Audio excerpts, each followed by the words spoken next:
Hey, good morning, everybody. Welcome to Coffee with Derek and Craig. I'm Derek Asklar. Craig Talley's on the line there. We're doing little half an hour, 45-minute shows Monday, Wednesday, Friday here on Spreaker. And, we want to talk a little bit about tones. Different metal detectors have different tones on them, and some of them you can adjust the tones, the pitch of the tones and stuff like that. I know the White Spectra V3i, you could pick tones out and for different targets and stuff like that. And I know the Bliss Tool metal detector, you have this ability on some of these detectors to adjust the pitch of the tone also. And Craig, I don't know if you mess with that at all, but sometimes you can hear people hear at different not frequencies. They can hear things better as a different tone. Low tones, high tones, whatever. And sometimes you can use that to your advantage on some of your hunts, especially in a trashy area. If you can pick out, like with the Bliss Tool, I can pick the pitch of the tone. It's only a single tone machine. But what we found with that machine was that you can actually tell depth. It picks up better at certain tones on the depth side of it.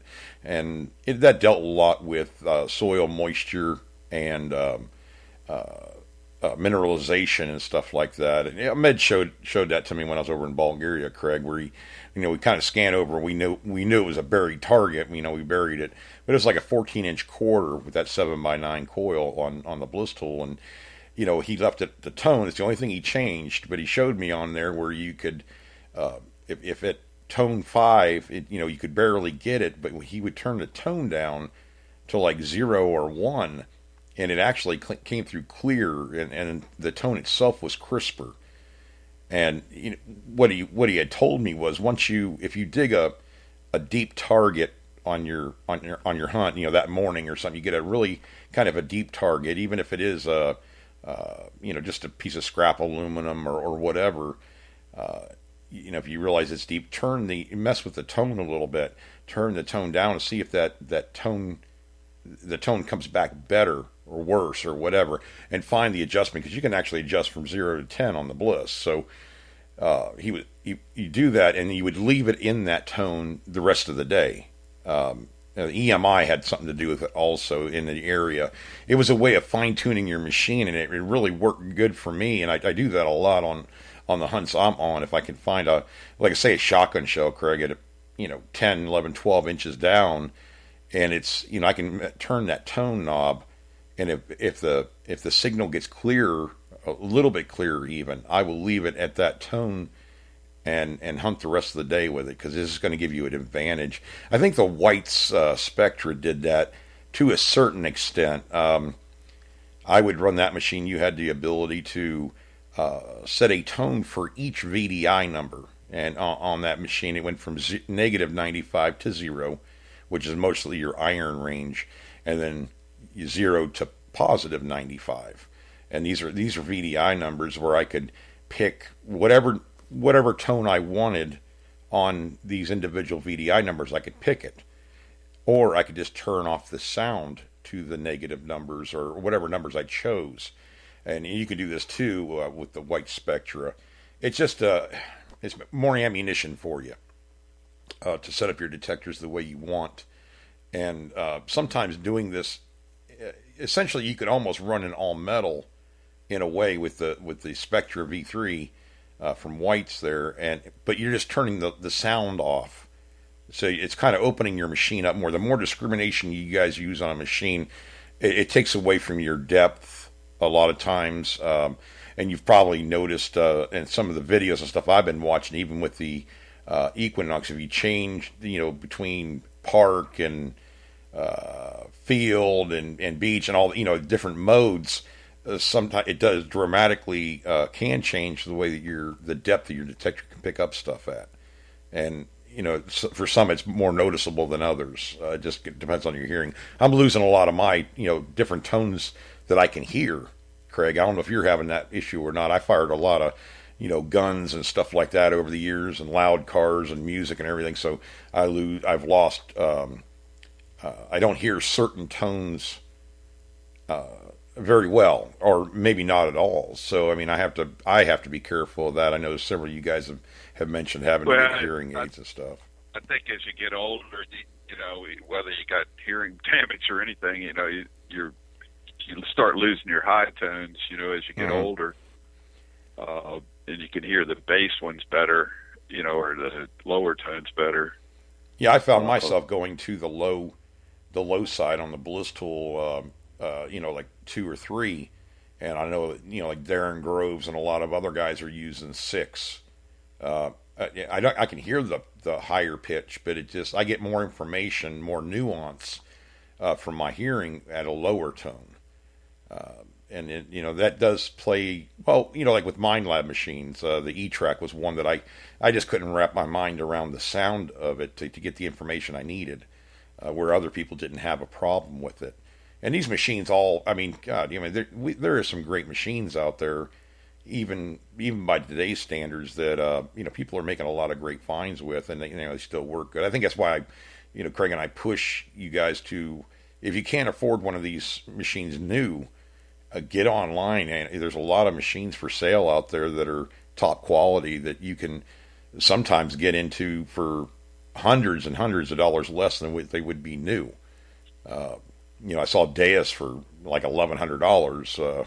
You can't really beat that. It's because I think what Deus is running, well, depending on what package you get and stuff, what 1,800, Craig, something like that. I paid, and I just had the 9-inch coil. And this was over 6 years ago. I paid 1,600, I think, or a little over 1,600. Mm-hmm. The they got they got the new coil. They got a lot of new coils out that have kind of improved the machine, where you can run in multi-frequency and stuff with doing it through the coil. Mm-hmm. But Yeah, it just seems like it. Oh, go ahead. Sorry. They really haven't done much with the machine itself, but they've come out with a lot of coils and a lot of programming, to improve the machine, which is I'm still on 3.2 because I don't have a PC, but I know a lot of people. I talked to one British guy, and he was saying that some of the guys had gone back to 3.2 because it was more stable, and they had gotten used to the tones. Yeah, it seems like that's the one a lot of people go to now. I mean, I don't know. What did they improve on the other ones, really? I mean, did they? Well, I mean, probably bump some stuff up or different modes or something like that, or is it just a? Yeah, it's developed some more programming, where you can do some more things with it. But I talked to one guy that's really good. He's been using the Deus exclusively for years, and he went back to one tone and he went back to 3.2 because he said he can distinguish. He can hear the luminum in Right. just about every signal when he goes, in the 3.2, but he couldn't in the other programs. He said the audio is just different, and but It does play a big factor, though. I mean, it was with me with early Mind Lab machines. Just something about it. It was a wavy tone, and it is, with the whites, it was to me it was a straight up tone, and and it was just easier for me to process that or pick out differences. Some of the guys were really good, like Josh Kimmel was fantastic with the E-Track. I mean, he pretty much hunted by sound, and he could tell you, stuff about it. Yeah, I used the Explorer XS, and people would nearby me would go, "Oh my God, it sounds like a synthesizer." Yeah, yeah.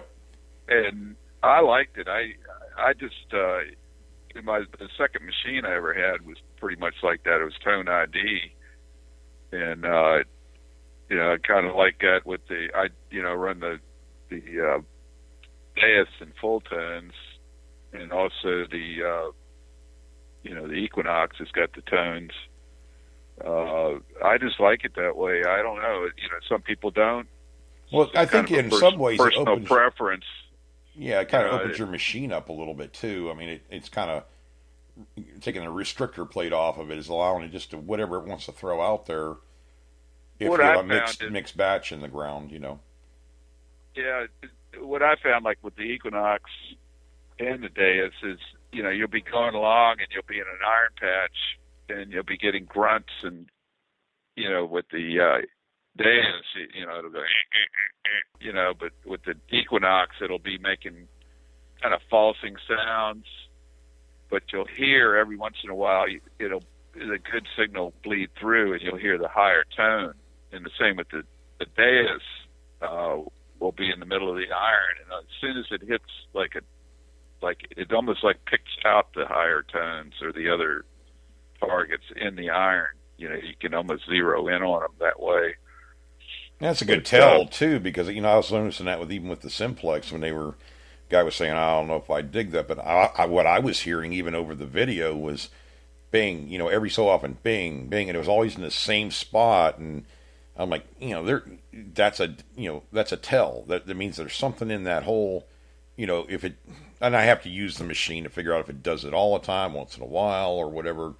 I'm supposed to get mine tomorrow, Craig. I'm kind of getting excited. I was able to get my hands on one, through Series Detecting. Evan had one in stock, and I don't know if he has more or not. He's going to be getting a lot more of them. But yeah, I mean, that's what I was noticing. I think it was here in the States, a guy in the States that made a video. Maybe it was the UK, but it was a good informational video. I like the ones, especially with these newer machines, to see as they come up on a target what they're hearing before they dig it, and that way you can kind of get your mind wrapped around. At least that's what I watch for. I mean, I'm listening to that machine in a different way, and I don't try to, especially with a new machine, you can't prejudge it. I mean, you're going to have to dig some marginal targets to see what you're missing. Don't walk on all of them. I mean, I do that if I'm making a video, Craig. I try to, say, well, this one sounds like crap. I'm just going to go on to the next one so I can, get a more solid, repeatable signal. But I find that sometimes even the marginal signals can help people, even through the microphones on these camcorders, which in some cases, just like the GoPros and stuff, the sound isn't as telling. It doesn't allow you to hear a lot of the nuances. But when I can hear something different, like a nuance over the video, I'm like, oh, that's pretty impressive. That means it's more distinctive, live as you're using it. So, and especially with like the Deus, the running full tones, and when you were using the machine, it's like I'm right there. I can tell over the video or Bliss Tool. People would do that over the phone. They said, well, my machine's doing this. What does this mean? And I can hear it over the phone, as they're talking to me. It's, that means, that's a good target, or you need a ground balance or whatever. I can kind of diagnose if there was an issue just by the sound of the detector as they were using it. And it's easier with some machines than others. But don't overlook these like the Technetics T2 and a lot of times you get these machines a lot used just to try them out to see if you like them, and if you really like them, you can buy a brand new one. But they all run on different frequencies and everything else, and they do stuff. Some things better than others, so it's just nice having it in your arsenal, and you can hit a site with your Equinox or whatever you have, and then go back over it with a Deus or with a CTX or MXT or whatever. A lot of these different machines, don't overlook them, because they are damn good machines. We just this newer technology is coming out, so we're trying to figure out where it stands with everything, because the Simplex, I'm hoping it's half the machine. I think what I've compared to what I've seen out there, and hopefully it does at least half of what they say it'll do. I think it will, because there's a lot of good guys making videos, and they know they know these machines. They use Equinox, they use Deus, they use whatever. So for them to be relatively impressed with it, it must be pretty good. And I mean, look at the buzz it's gotten.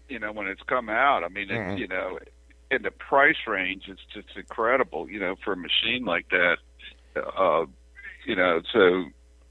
It's it looks like a high-dollar machine. You know, when you look at the screen and the way the machine looks, it's a solid machine. That you know, you can go underwater with it. You know, you can go wireless with it.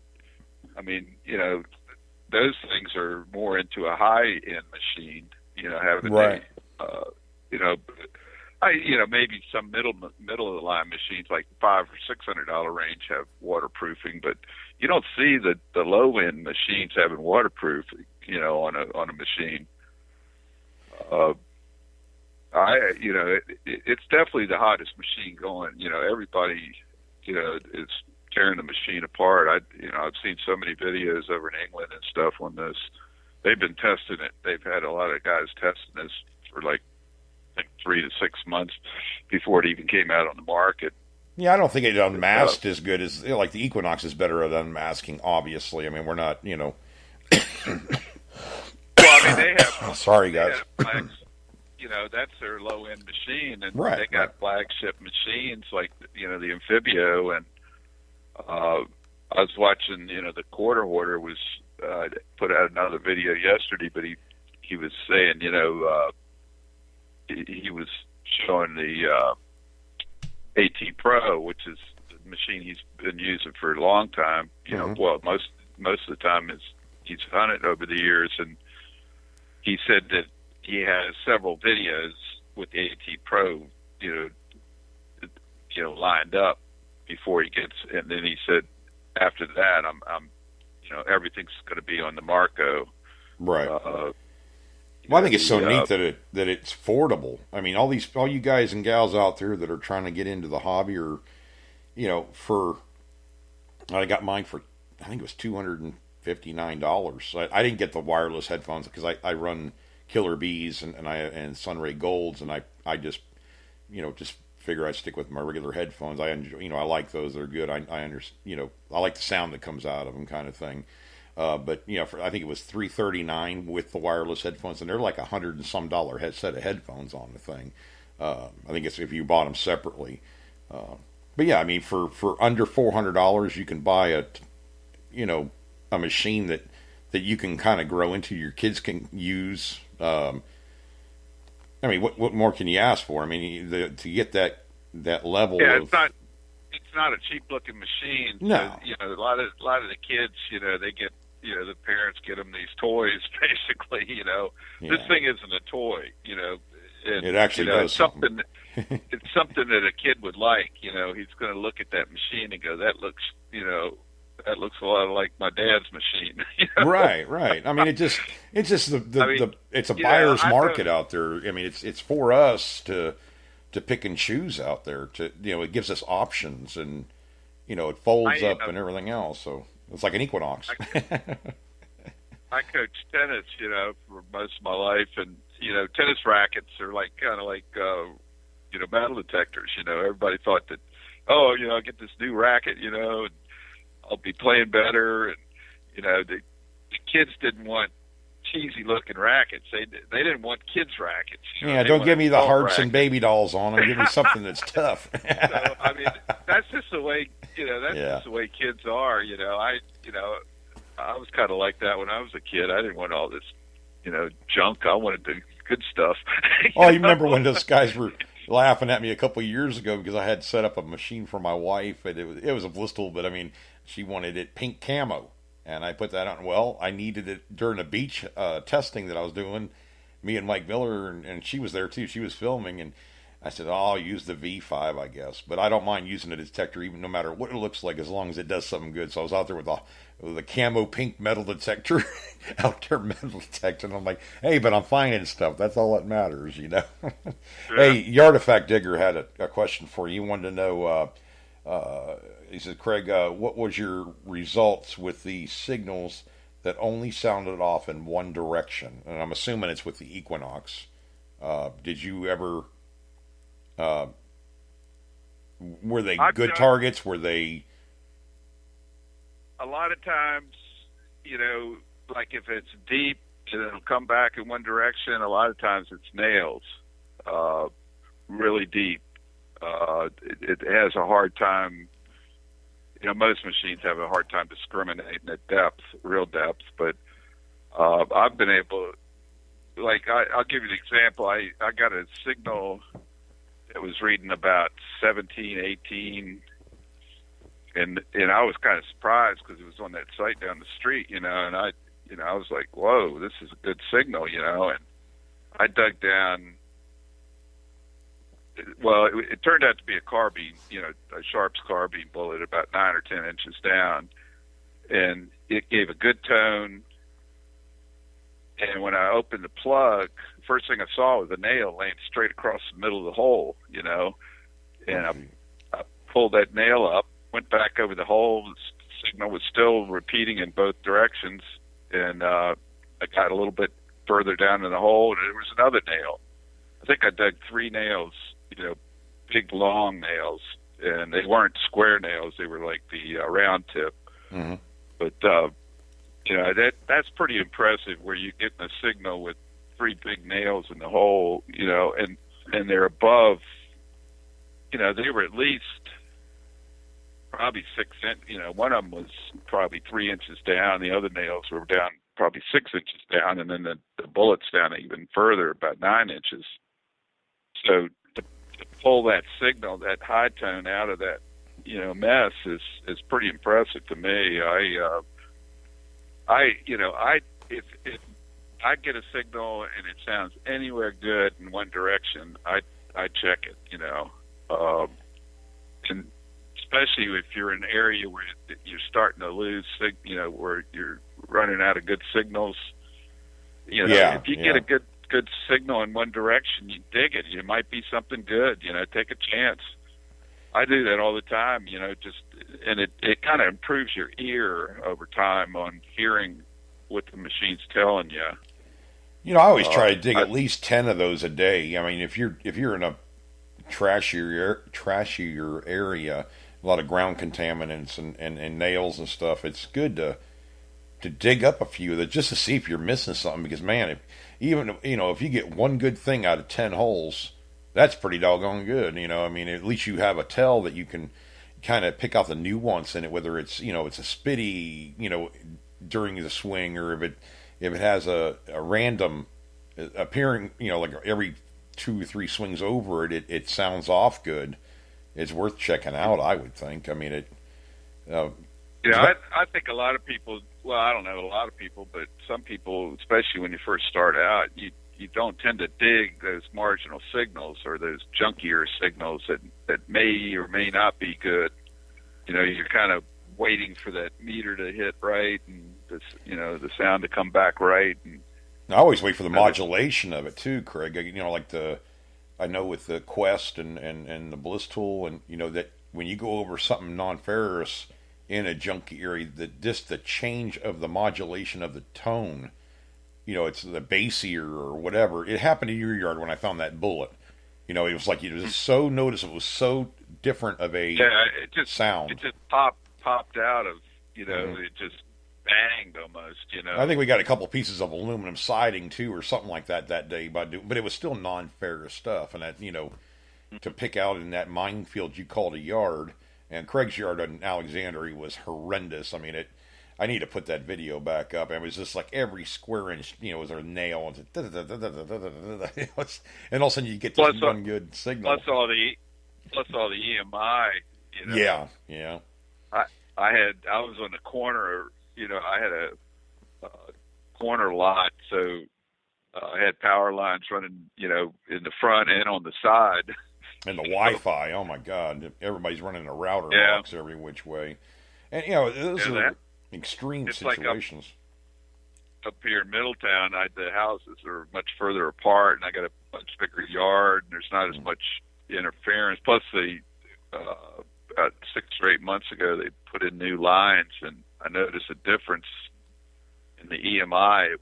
It was reduced, and I was actually talking to one of the guys that was putting up the lines out there, and I asked him about it, and he said, "Oh yeah," he said the old wires are about 30 years old. They hadn't been replaced in a long time, and he said they got shielding on these new wires, nowadays. And I think part of it also is part. You got, not only do you got electricity running, you got cable. Satellite and all that. Yeah. Well, you got internet. And stuff. So. Well, that's what happened. I was looking on there. I was telling Craig this morning that I was looking at the eagle button you dug at that one property, and guy got on there and said, "Oh, it's fake or whatever. Look at the color of the dirt." Yeah. And I'm like, "Really, dude? I mean, his Craig Talley we're talking about, and I kind of left it at that. But I'm like, you gotta understand that these sites are. Well, go ahead, Craig. You can go ahead and tell them. Well, yeah, that site is kind of like my yard. It's just a block up the street, and underneath all the soil, I got, like this valley. All the soil is basically from buffalo poop from 10,000 years, and you got a crappy yard. Yeah, and the ground is, there's no mineralization basically. It's just neutral ground, but underneath is this. It's almost like a tannish, yellowish, whitish clay, and I've dug stuff, buttons and Tomback buttons and bullets and even coins, and they're covered in clay. Even some of the ones up the street where there's not much topsoil, and that button I dug the other day, it was maybe 3 or 4 inches deep, but I popped it out and it was in the dirt, and I went over it, and then I did a live dig, which I didn't really dig the hole up, but I dug it out of the dirt, and when it was a cuff button, and it looked almost white, when you see it in the dirt, but it's got clay on it. Mm-hmm. And I soaked that in hydroperoxide for about a day and a half before I was able to get break some of that crust off. It's like concrete almost. Yeah, you were telling me those Hibernia coins were the same way. You had to scrub on those for 2 weeks with a toothbrush to get detail. I got 2 Hibernia coins over in that same site, and they were down like 2 or 3 feet down in the ground, and the guy there was a huge tree, and he wanted to knock it down, and he had a bobcat, and he couldn't budge it. So then he dug a trench all the way around the tree, about 2 or 3 feet deep, and pulled the tree out, and for like 2 or 3 days, that hole was still there, and so I was digging in that hole all around it. I had the bliss tool and the dais in there, and I dug King George King George II Hibernia, which was kind of worn, and then I dug a 1781 King George the III Hibernia that they were caked. I mean, it was like concrete. I started brushing on them, and I could, right off the bat, I could see a 3 on the King George III. So I was gonna, I thought about, cleaning them up, with water or whatever, but I decided I'll just brush them because I've had good luck. Like I found a breastplate a few years ago that was like that, and the dirt was so caked on, it was like 16 inches deep in the ground, and it was, the same thing. It had like this clay stuff on it, so I just kept brushing it, and it actually, I left a little dirt on it, and it actually, looked better when I got got it cleaned up, mm-hmm. and it almost highlights parts of the design on it. But with the Hibernia, it took me a good 2 or 3 months, to get those coins where I, got all the dirt off of it. And the 1781 coin was just stunning. The King George II was, it was a worn coin. It's probably late 1730s, but it's almost like it preserves the coin too. It came out with a really nice patina on it, even brushing it. So I've learned over the years, cleaning is a judgment call. Sometimes you don't want to clean. Sometimes you want to actually use, the dirt on it. I've seen people actually add dirt onto the coin to bring out the, detail. Right. Because, some coins are just crusty and they're not going to look good no matter what you do if you take everything off of it. It kills people. And it's part of the hobby. You dig a great artifact and it looks like crap. Yeah. Well, at least you got at least you got one of them. That's the way I look at it. Well, I tell people that, that's those things are hard to find. I mean, that's like especially like a lot of bucket list stuff. And people go, "Oh my God, it's not perfect," Yeah. And I remember there was several guys. I used to rag on them all the time. I remember this one guy was walking through the woods with a bunch of his friends, and I was hiding behind a tree, and I just yelled out, "It's not perfect!" And everybody laughed except him. Yeah, I like the whiny voice. So it's not perfect. Yeah. But I've been in this hobby a long time where, you get used to it after a while. You don't like it, but that's just the way it is. Yeah, I mean, it's like when we were digging up there in Pennsylvania when we were at that Dippa hunt, and, I dig a King George II, and it's toast. I mean, it's just so... The only reason I knew it because George and you looked at it, and you held it up to, another coin. You could barely make out which way he was facing, and it's like, okay, you got a King George II. Okay, great. I didn't care. I mean, I'd like to have a nice, something I can actually see real easily, but at least it's a bucket lister right there. Everything up there is a bucket lister for me because I don't dig a lot of stuff from the 1700s and stuff. So, that's a mid 1700 coin. I mean, or the pocket knife that I found. It was a mid 1700s pocket knife, and it was brass on the outside of it. I'm finding this stuff. I found that stuff in a place where there was 25 or 30 other hunters went through there, and they were all hunting that area. But the targets were so deep that I think I dug that 12 plus inches down. The pocket knife was 12 plus inches down. I'm digging down into this hole, and I had a detector that could pick it up. I'm using a 15-inch coil on Bliss, and so I got them out of there, and it does. I never cleaned them, Craig. I brushed them off. I mean, they're still sitting in the case. Those cases you gave me, little showcases, the ones, the paper ones with the. Yeah. I think they look great the way they are. I don't need to sit there and scrub on anything. There's the round balls, the finial that I found, the dandy button. That's another thing. Flat buttons. I mean, some of them have designs on them, but it's so. You got to be really careful, or you won't ever be able to tell a design on it if you use the wrong thing on it because it's not standing out as it is. So sometimes that's the way I figure. There's a little bit of detail. It's a dirty coin. I brushed it off, but the dirt on there is allowing the pattern to come out a little bit. At least there's something on there. And the worst thing that George said is to do is put water on it. Do not put water on these coppers right off the bat. He said you're better off like rubbing your thumb over your brow, a little bit of oil, the skin, the oil on your skin, and doing that versus putting water on them. I mean, silver coins is fine. You can, but the coppers and stuff. I mean, be careful because you will never be able to tell what it is if you put water on them. It just, I don't know what it does, but it just makes it the details get hidden a little bit.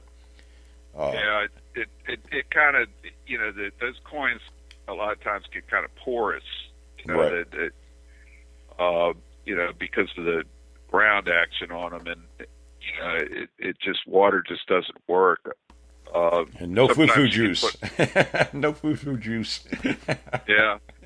Sometimes you can put like olive oil or something like that on them. My best thing is I use hydrogen peroxide. It kind of lifts the dirt off the coin, and you don't want to. Once you get it clean, like I've gotten wheat pennies that almost look like they come out of like they've been in circulation. Right, like you right. find a change. They got the real nice brown patina on them. But the trouble is, if you let those things stay in the air, like that, they'll start turning green. Yeah. So I got this Renaissance wax I use, and I'm seeing a lot of people are going to that. I found out about this stuff a couple of years ago, and it's pretty expensive, but what you do is you just put a coating on. I rub a little bit on my fingers and then rub it on the coin. And I've got one lady was telling me that put it on real thick and let it dry till it's hard, and then brush it. Oh, and, may work better. What I found is it brings out the detail on the coin, and it's kind of like that Flying Eagle set I found an 1857 Flying Eagle set in my yard, and it was covered in that same clay. I mean, it was hard to get it off. And, I'm still soaking the stirrup down here in that molasses, Craig. It's, 3 weeks now? I think I'm just going to end up going with electrolysis. I mean, to get any more kind of... I've been watching those. Like, there's a guy that uses a 2-amp car charger and a 5-gallon bucket and, baking soda. You guys watch a video before, a few of them. Make sure you understand what you're doing with electrolysis. Do not, on a whim, think you know what you're doing and end up lighting your life up. You're messing with electricity and stuff. I mean, a lot of times you can use a cell phone charger. The old cell phone chargers are the proper amperage and stuff. But just please watch a couple of videos before you try it yourself. And... do it in a well-ventilated area, and don't use stainless steel if you can help it as a conductor, as your sacrificial metal. Use iron. I was doing the stainless steel. Thank God I was doing it outside, because it creates a poisonous gas. So you don't want to kill yourself trying to clean an item. But a lot of you guys are snowed in right now and everything, and it's something for you to maybe pull out some of those old finds and stuff that you maybe couldn't get any real detail on, and see what you can do with them. I mean, it's time of year, because, man, Craig, they're getting pounded with snow all across the Midwest anyways. Yeah, it was 29 degrees in Panama City today. It's like, I'm 52. I was worried yesterday. All of a sudden I looked out, and there was flurries coming down like you wouldn't believe. Yeah, I was like, oh, man. And then about maybe half an hour later, when to see one and random one coming down every once in a while, and I was like, man, they're talking Friday. We might get some snow, but it's going to drop here. It's going to. I mean, finally, we're dropping real. I mean, down into the 40s, I think, or something like that by Monday morning, which is and down here it's a humid cold, so 40s feels like 20s. I mean, because the moisture in the air. It'll be jacket weather, but I'm not going to be able to get out with the Simplex until Sunday morning. That's as soon as because I got too many other obligations going on. Life happens, but I mean, really, if it was up to me, I might even go do a night hunt right off the bat. Craig, it has a light on it. I bought my yard. Well, it's killing me. I just want to get this detector in my hand. It's like, God, I've been reading so much about it, watching videos, and I just, I think it's going to be a really, really fun machine to use. I think it has good potential to it. And they already have an update for it, too. I saw that on the Noctis site. It's kind of like, I want to see what they're going to do with it. I want to see what they're going to come up with, because being able to update these machines this way and do firmware updates and everything, that's awesome. I mean, because 10 years ago, you had to send the machine into the company, and they had to do this and that. And they were always good about it, and they still do it. I mean, they still, Whites and all that, and MineLab, and, but you don't have to send the machines away anymore. You can keep your machine and do the update when you want to. And it's just like updating a program on your iPhone. Yeah. It's great. It's very easy, user-friendly. The whole detector market's going to change completely, because of this, which is a good thing. It's not going back to the old way anymore. No. I think if it does, Craig, it's going to be different technology. It's going to be the same. They're going to come up with another way. I know it's going to happen. A non-standard way of making a metal detector. enabling. I mean, there's going to be somebody come up with something. That's going to be the next thing, is taking the technology to a whole new level. So I heard about and I haven't heard anything lately about this Fisher that they were supposed to be coming out that was going to be have discriminating pulse machine. Right. And I heard about it being released, and then all of a sudden, it wasn't released, or I don't know what's going on. I haven't really heard anything much from Fisher lately. I'm actually surprised no, I haven't heard much from Fisher. It kind of worries me in a way. I don't want to see these. We talked about it a little bit. All these companies, the Whites and Fisher, and Garrett and MindLab are be here forever. I mean, because they have, they just have, certain machines like the AT Pro, like the Equinox, or with MindLab, and the Equinox, and Garrett with the AT Pro and the AT Max and everything, and like Whites with the MXTs and the DFXs and everything. I hate to see any of these companies not take it to the next level, to bring out a machine, because I know they've been making machines forever, Craig, and Fisher's one of them too. Fisher needs to, if they have that, they may be figuring it out. But I definitely heard about that with a pulse machine with discrimination. That'd be, there's no other really any pulse induction machine that has discrimination. They like the GPX 5000, 4500 with MindLab, they do this low high tone or high low tone. I mean, it's a form. It's obviously, it gives you a hint on what it is in the ground, but actually have a pulse induction machine with discrimination capability, that would be huge, because it would work. Oh my God, yeah, that'd be awesome. It'd be a game changer for pulse. Now, how well it works, I don't know. I mean, it kind of went by the wayside a little bit. Either that, or they're fine tuning it and going to bring it out next year. Who knows? I was shocked about the Sorrow, close. That's one of the older companies. One of the companies that, I've used their machines, and when I first got into the hobby, it was Whites and Sorrow for me. I mean, I was like, oh my, yeah. I was really sad that they. I was a Tesoro guy, and I only had 2 Whites over the years, but I had at least 15 or 20 Tesoros, and I used to talk to Jack Gifford every once in a while. The guy that owned them, designed a lot of the stuff, but after he died, his 2 sons kind of took over, and they just weren't into it as like he was, and they didn't. They came out with a few new machines, but they were low end, right? Lower priced, and they just didn't really.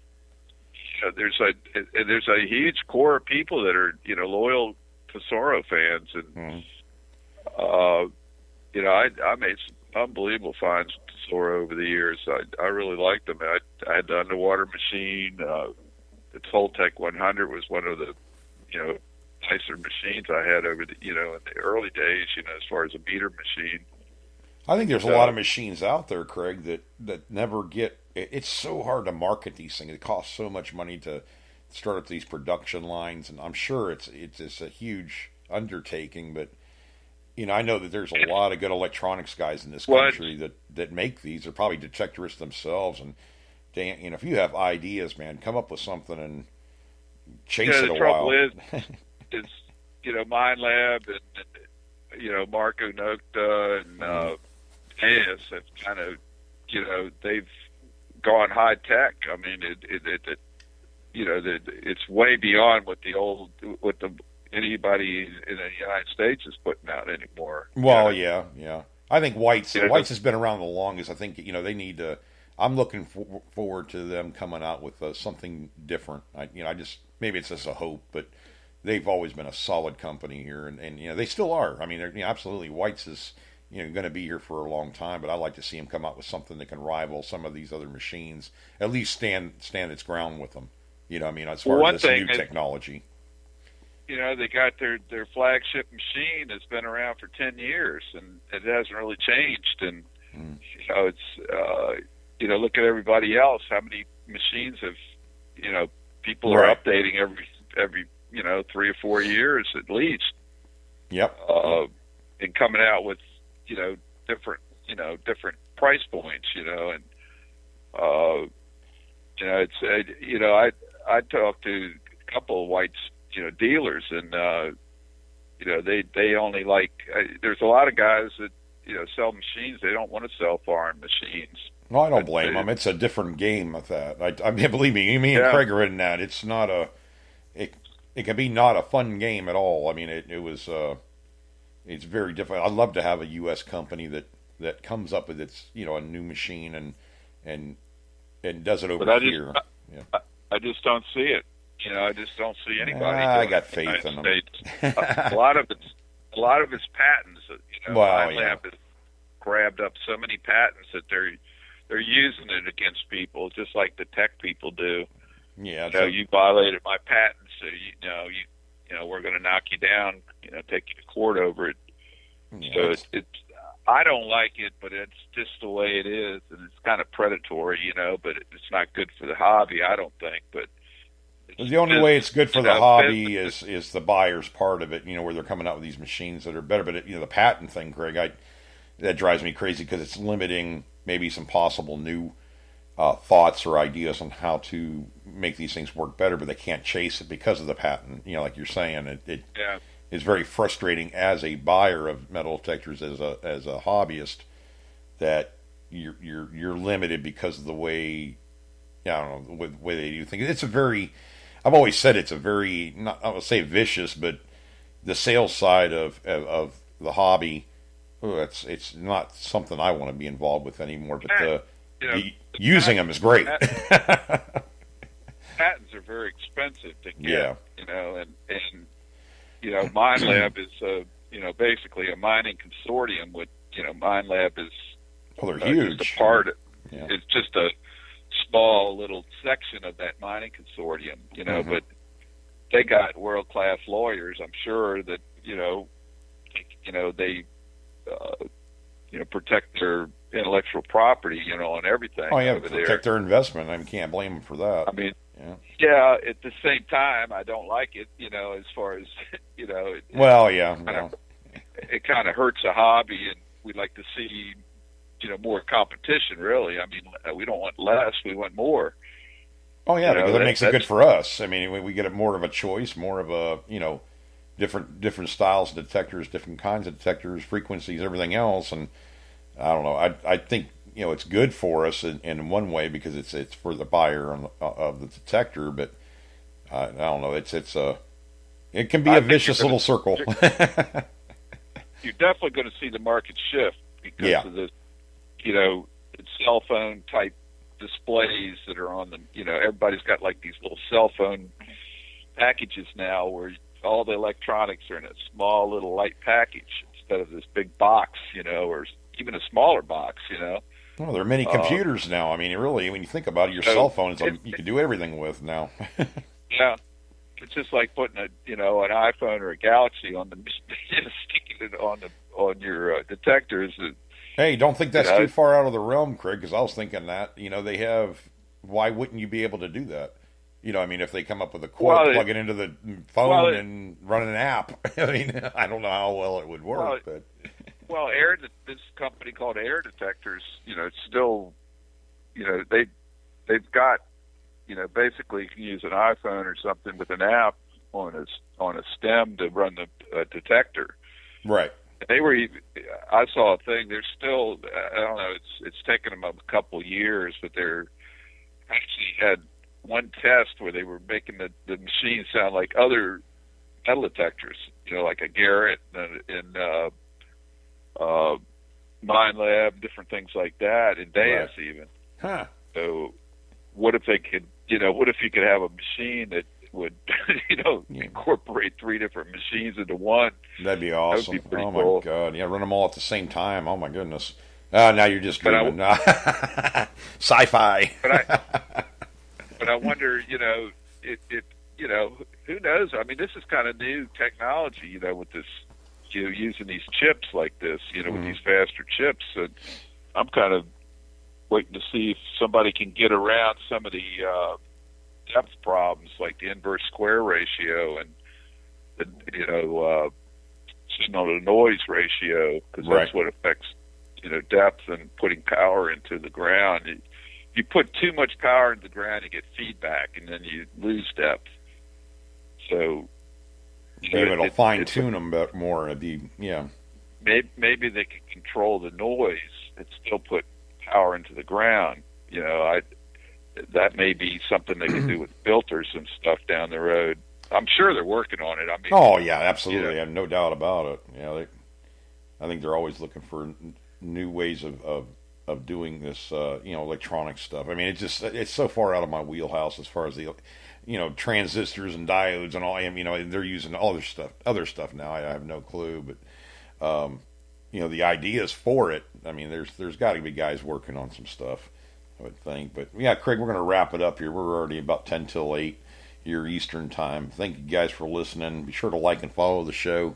We're now over on Pandora and Spotify and iHeartRadio and everything. So those are easier for you to get to, and your morning drive or whatever, you can tune in over there to check them out. Make sure you follow and like on those formats too.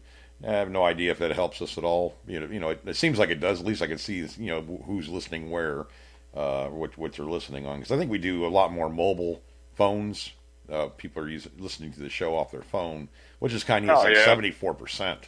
And then you have desktop and the watches and stuff like that. It kind of breaks it down a little bit right there. So now's the day to do it because everybody's snowed in, I guess, from what I saw on the news. So, but we'll talk to you again on Friday morning, guys. I'm going to get my day started and wait impatiently for my Simplex to get here tomorrow.